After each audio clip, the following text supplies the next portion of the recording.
In the zany town of Bumbleville, there was a well-loved, slightly absent-minded librarian named Mrs. Pepper.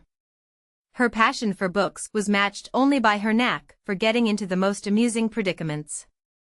The Bumbleville Library was her kingdom, and she treated every book like a precious treasure. One day, Mrs. Pepper decided to organize a special event to celebrate the library's 50th anniversary, a live reading of classic fairy tales with props and costumes.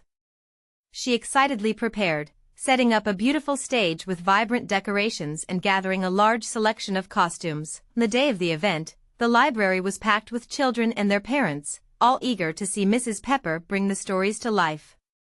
She started with Cinderella, wearing an elaborate gown and holding a glass slipper.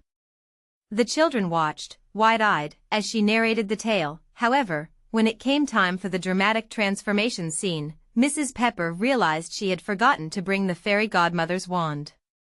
Quick on her feet, she grabbed a rolled-up newspaper from the lost and found bin and waved it grandly, declaring it to be a magic wand. The children giggled, but Mrs. Pepper carried on with such conviction that everyone was enthralled. Next, Mrs. Pepper read Jack and the Beanstalk. She had planned to use a small potted plant as the beanstalk, but in the rush, she accidentally brought a cactus instead.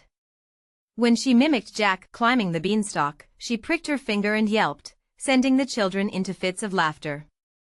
"Well, Jack's beanstalk was thornier than I remembered," she joked, holding up her cactus finger. For the grand finale, Mrs. Pepper chose Little Red Riding Hood. She donned a red cloak and enlisted Mr. Whiskers, the library's resident cat, to play the wolf.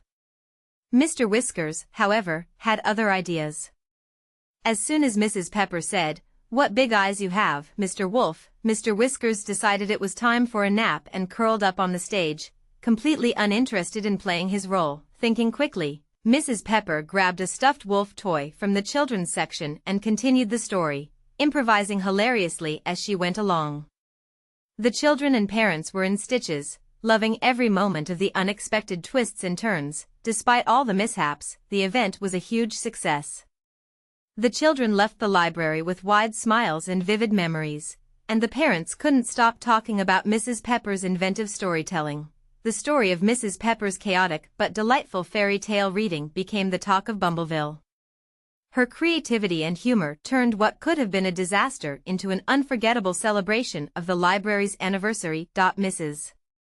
Pepper, ever the optimist, embraced the chaos and learned to always keep a few unconventional props handy. And while her events were never quite as planned, they were always filled with laughter, joy, and a love for books that the entire town cherished.